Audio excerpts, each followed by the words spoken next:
उनकी इतनी हिम्मत हो गई कि वो दिल्ली की ओर बढ़ गए, तब तो अब तो पूरी छूट होनी चाहिए थी कि पीओके तो एटलीस्ट ले ही लो।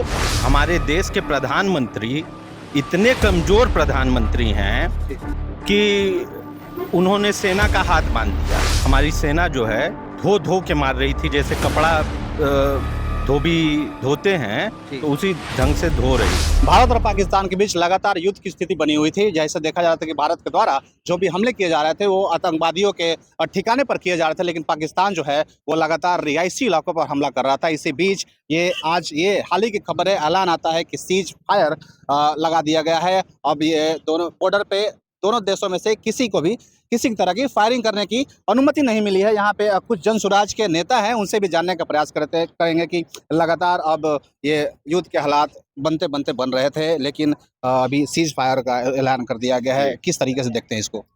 देखिए, भारतीय सेना अपने पराक्रम दिखा रही थी और बहुत ही अच्छे ढंग से पाकिस्तान को जवाब दे रही थी। ये कोई युद्ध नहीं था। हम लोग आतंकिस्तान को, हमारी सेना जो है धो धो के मार रही थी, जैसे कपड़ा धोबी धोते हैं तो उसी ढंग से धो रही थी। लेकिन हमारे देश के प्रधानमंत्री इतने कमजोर प्रधानमंत्री हैं कि उन्होंने सेना का हाथ बांध दिया। अमेरिका के चापलूस, अब तो हमें कहना पड़ रहा है मजबूरी में। अभी कुछ घंटों पहले तक हम लोग कह रहे थे बड़ा अच्छा है, हमारे देश के प्रधानमंत्री ने हाथ खोल रखा है सेना की। लेकिन जैसे ही हम लोगों ने सीज फायर का बात सुना, हम नहीं चाहते हैं युद्ध हो, लेकिन कब तक हमारे देश के लोगों का खून बहेगा? रोज रोज पीओके से खून बह रहा है, तो एक ही बार में पीओके हमारा हिस्सा है, ले लो भैया। अब जब छिड़ ही गया है तो ले लेना था। लेकिन जिस तरह पाकिस्तान के द्वारा देखा जा रहा था कि रिहायशी इलाकों में हमला करा, अभी दिल्ली पर उसने एक मिसाइल दागने की कोशिश की जिसको इंटरसेप्ट कर लिया गया। उस हालात में सीज फायर का ये जो ऐलान किया जाता है, क्या लगता है इसमें आतंकवादियों का मनोबल बढ़ेगा? देखिए, सबसे पहले तो वो दिल्ली पे अटैक क्यों नहीं करेगा भाई? उन लोगों ने जब हमारे क्षेत्र में अटैक किया तो हमारी सेना ने उनके सारे अटैक को रोक लिया रडार से। और उसके बाद हमारी सेना ने जब अटैक किया तो इस्लामाबाद पे भी अटैक किया, तो वो भी नाराज भाई। वो जब लड़ाई कर रहा है तो वो भी तो हमारे यहाँ दिल्ली पे अटैक करेगा, लेकिन हमारी सेना ने बहादुरी से उस अटैक को रोका। लेकिन जब बहादुरी से रोका तो सेना को पूरी छूट दे देनी चाहिए थी। जब उनकी इतनी हिम्मत हो गई कि वो दिल्ली की ओर बढ़ गए, तब तो अब तो पूरी छूट होनी चाहिए थी कि पीओके तो एटलीस्ट ले ही लो। तो पीओके लिए बिना तो इस कार्य को रोकना नहीं चाहिए। पीओके लेने की बात कर रहे हैं आप, अगर पीओके लेने की स्थिति में भारत आता है तो युद्ध के हालात पैदा हो सकते थे, क्या सोचते हैं इस पे? तो युद्ध के हालात तो अभी भी हैं, युद्ध के हालात अभी भी हैं, युद्ध नहीं है। पीओके लेने के लिए भारत बढ़ता तो युद्ध होता। तो भाई बार बार आप देखेंगे कि कारगिल युद्ध में जितने हमारे जवान शहीद नहीं हुए थे, इतने सालों में टेररिस्ट से लड़ते लड़ते उससे ज्यादा जवान शहीद हो गए।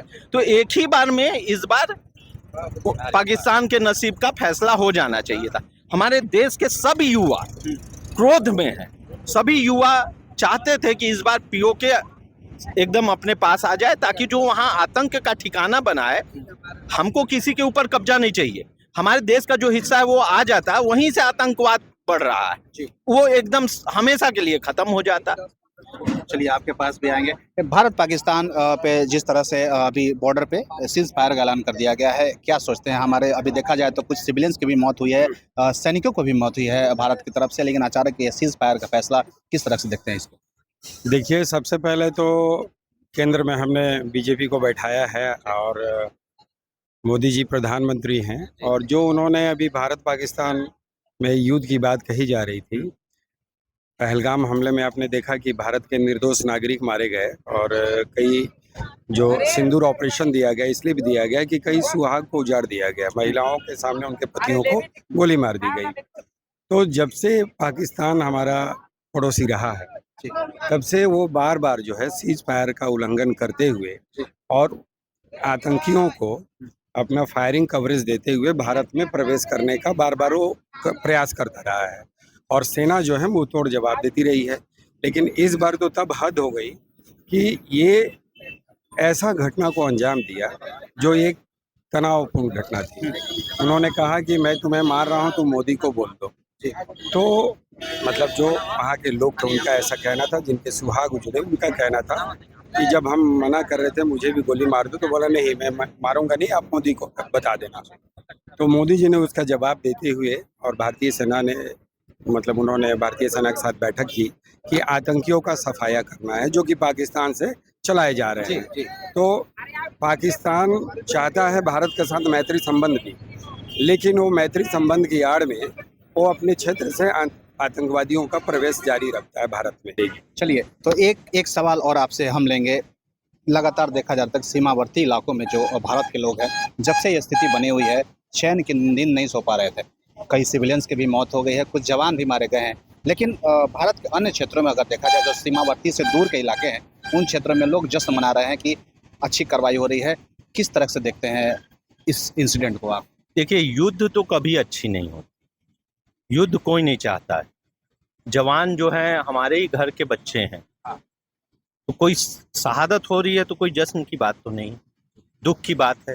सिविलियंस जो मारे जा रहे हैं वो हमारे ही भाई बहन हैं, भारत के हैं, हमारे परिवार हैं।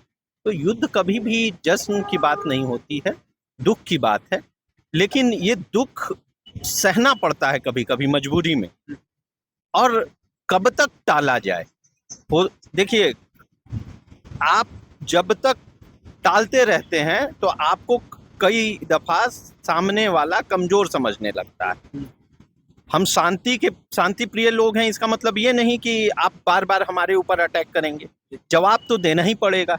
और इस बार माकूल जवाब दिया जा रहा था, लेकिन जब तक सारी कार्रवाई पूरी ना हो जाती, इसको रोकना नहीं चाहिए था। और जब कार्रवाई होती है तो कुछ त्याग करना पड़ता है। हमारे जो देश के आम नागरिकों ने त्याग किया, अपने जान को गंवाकर, हमारे जो शहीदों ने अपनी शहादत दी, उन सभी को नमन है। और मैंने तो अपने तरफ से भी सरकार को लिखा कि अगर जरूरत पड़े तो मैं वॉलंटियर करने को तैयार हूँ सेना में। मैंने बाकायदा लिखित रूप से भेजा। तो अगर उस वॉलंटियरिंग में मुझे कुछ हो जाए तो मेरे लिए गर्व का विषय है, क्योंकि देश की सुरक्षा सर्वप्रथम है। तो हम नहीं चाहते किसी की शहादत हो, लेकिन देश की सुरक्षा संपूर्ण होनी चाहिए। ये आधा अधूरा सुरक्षा को सुरक्षित देश को करते हुए युद्ध विराम दिया गया, ये बात ठीक नहीं समझ में आ रही है। लेकिन फिर भी हमारी सेना ने जबरदस्त कामयाबी हासिल करी, बहुत ज़्यादा वीरता से काम करा, और हम अपनी सेना को बार बार नमन करते हैं, बार बार उनको प्रणाम करते हैं। उन सभी माँ बहनों परिवार को प्रणाम करते हैं जिन्होंने अपने पुत्रों को वहाँ भेजा, शहादत हुई, उन सभी को हम नमन करते हैं। चलिए, तो ये जन स्वराज के नेता थे। आपको बता दें कि भारत पाकिस्तान के बॉर्डर पर जो है सीज फायर का ऐलान कर दिया गया है और युद्ध विराम लगा दिया गया है।